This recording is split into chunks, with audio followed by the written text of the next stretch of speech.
to see comparative expenses to the values. Don't they figure if the cost starts being the price, the cost is half the price of the value of the truck, you get rid of it? It's Is that a general? general Or a car, it's Or a immaterial, car, yeah. any mechanical thing. Um, Okay. We'll look at budgets on that. New plow lights were ordered for the international at a cost of $290. These were damaged a couple years ago. We pieced them together for the last season and this season, and for safety practicalities, we just ordered new sets for it. We had an unfortunate accident at the county salt facility on December 13, 2010. While loading salt on our international truck, the loader operator backed into the rear of the truck, crushing the salt spreader. A new unit was purchased at a cost of $2,386 from Kaffenberg Barger and installed in-house. The county has agreed to reimburse us at this for costs of damages. As of December 16th, 2010, we have had 4 snow events with a total of 69 tons of salt cinder mix being used at an average of 17.25 tons per snow event. On December 8th, 2010, the main heater in the shop back in the back, it's been burned out and had to be replaced at the cost of $620.80. On December 12th, 2010, both Adam and I worked the Christmas parade, placing detour signs directing traffic to alternate routes during the course of the parade.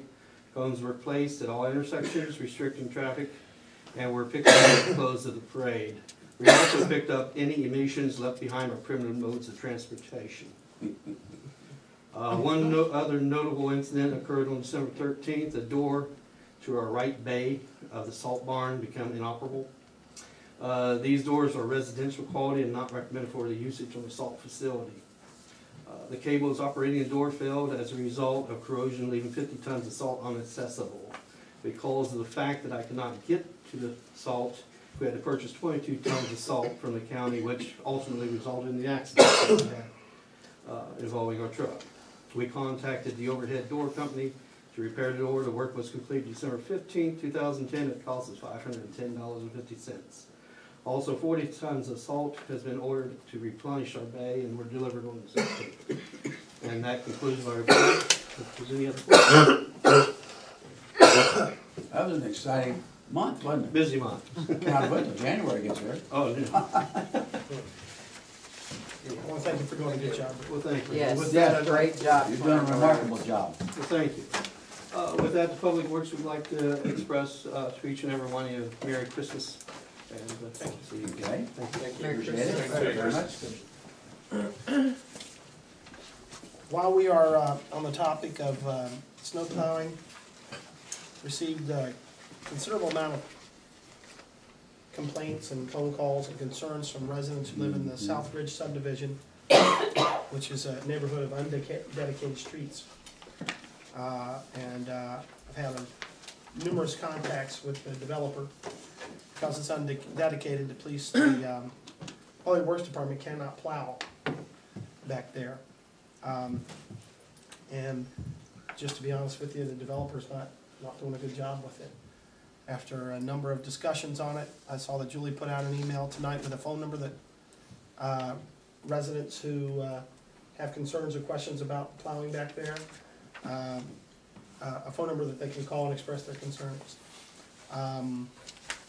The developer was given the option of contracting the service through us and has chosen not to do that. And to be honest with you, this most recent storm, it looks like a day or two after the fact, a plow came through and it was spreading salt. And what do you say it was, a couple of days, Chief, when it was still really bad back there. And I made it very clear to the developer that we would not be spending any more time of our time or resources receiving complaints on their behalf, and all calls will be directed to them directly. And we will be following up. Any complaints that we do receive, we'll be following up with them to make sure that they know that we're being, that our citizens are not getting the service that they deserve. if any of you should run into a resident who lives in Southridge, or any community or subdivision here in the village that it has undedicated streets, Woodside Park is another one. And Woodside Park was clean as a pin. I checked them both. It's clean as a pin. Southridge was barely passable. If I stopped in the middle of the road and just took a picture of the road, it was just, you couldn't tell the difference between the road and anything. This was 2 days after the snow was gone. And after I stopped, took a picture, tried to proceed, I could barely get moving. So I would have been very frustrated if I lived back there. So what I want to do is offer an assurance to our residents. And we have. I want to offer assurance to our residents and the council that we'll stay on top of the developer on this, make sure he's providing the service that he's supposed to provide. If anyone comes across a resident who lives in Southridge or any community where, well, in this case, Southridge, they're having problems with the road being cleared and they want to express their concerns, they can call 575-7506, extension 17. So if you need to get that number from me at a later date, let you know about that. Sure leaves a sour taste in their mouth. Yeah, The if I village, lived don't back, yeah, it does. So the village winds up, it winds up being a poor reflection on the village. Because Exactly. these people have just moved And they in the talk a lot. community maybe a year ago, and they're happy to be in their new home, and they, right at the end of their street, they can see where the road is completely clear. And, you know, they don't get any credit on their tax bill for the fact that they're not getting their street And plowed. there's some kind of bonding or something that they have to Well, have. yeah, the bonds are, I mean, they're not complete back there. No, I mean, and there's some kind of construction bond that they gotta keep the roads up, maintain them and all that sort of stuff. Yeah, Well, can't it be enforced somehow or other? no, That's for quality of the road construction, it's not for it's not for salting. consulting. Yeah. Mhm. It's for when we take the street over. Well, I know that part, but I mean, they're building houses and selling them. Seem like they have to maintain a right of way to get to them, till we take them over. But that's not what the bond is for, the bond is for the quality of the road. Yeah. So we can't really do anything with the bond. The road isn't improperly constructed, that's what the bond is for. We've had a lively debate. I don't understand that. The developer and myself have had some lively discussions. I bet you have. I would. Well, and we have in the past encouraged people to just contract with the village, it's just easier. And in We're the just past in they that have. And they have. They have, yeah. Yeah, in 2008, they stopped contracting. Down at the end of what is, at the end of Huntsman, Arrowhead, Drake, back in there. Before that was dedicated, we did that. We did, at one point, we did Woodside Park. How come It's you just- won't- just easy. how come they don't want us? Some it's the expense. It's the expense, Doesn't want to pay for it. you know? And Some way it seems like it's this illegal. this has not been the first year of this. I can tell you that. This has been an ongoing thing every year.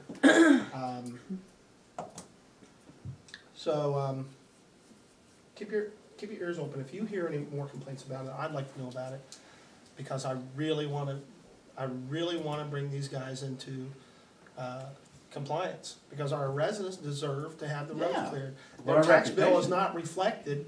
Oops, we're not dedicated yet. Don't charge me as much in taxes.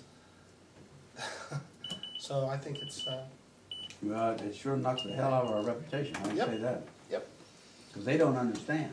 no, they don't understand. The bottom line is they want the road cleared. That's And they all they live in wanna the village know. of Amelia. That's right. That's right. That's what they wanna know. So if you hear any complaints, I'd like to hear about them so that I can address them. You know, and if you really want to stretch it, like if it's very, it gets really bad, they had to have a life squad, or had to have a fire equipment, they couldn't get in because their roads all full of snow and slick and ice and somebody dies. I mean, you could build that sky high. That's already been pointed out.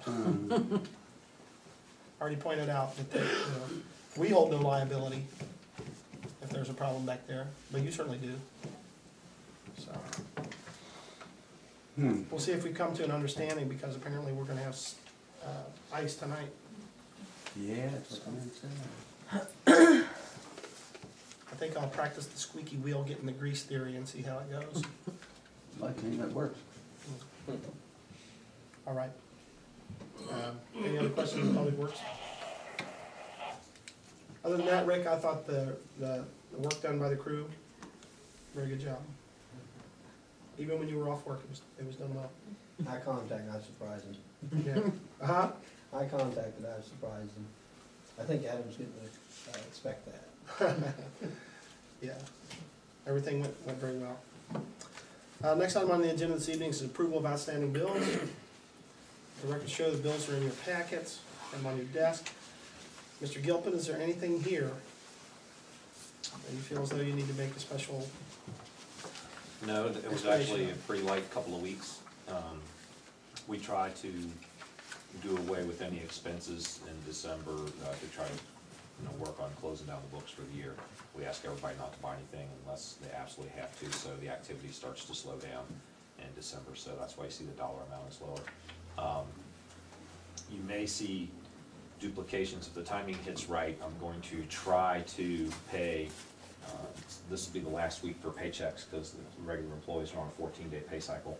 I'm going to try to pay all the payroll obligations, the employer obligations in December, if I can, so that we don't carry over any funds to next year, so that we'll get a more accurate look at the beginning of the year balances. Typically, a lot of the things that are created as paychecks, the payment to the IRS and so forth, state, whatever, is not due till the following month. But I'm going to try and go ahead and get them all in before the end of December and get those obligations out of the way so that we have a better snapshot for the next year. So you may see repeats on a couple of those on the next report still in the month of December, but outside of that, there's nothing out of ordinary. Bill, how many additional payments do we have on the excavator? I believe we're about a third of the way through the lease now. I think it started in May, and I think that it's 18 months, so the next payment, I believe, is in November of 2011, and then there's a $1 buyout at the end of that. So by the end of next year, we'll be finished with it. Make a motion, we pay the bills? Second. Discussion or questions? Roll call, please. Derek? Yay. Todd? Yay. Renee? Yay. Tim? Yay. Bob? Yay. Bills for December 4 through 17 are approved.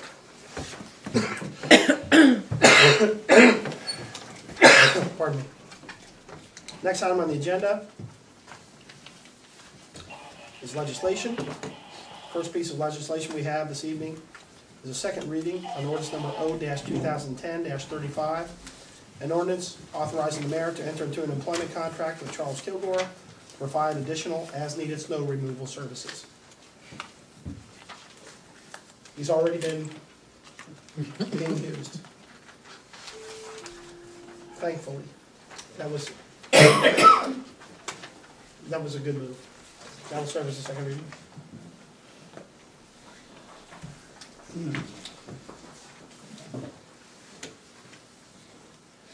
This piece of legislation is ordinance number O-2010-37.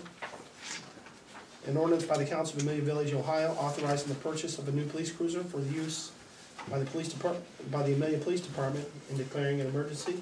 This time I entertain a motion to suspend the rules for 3 readings on 3 dates. So moved. I'll second.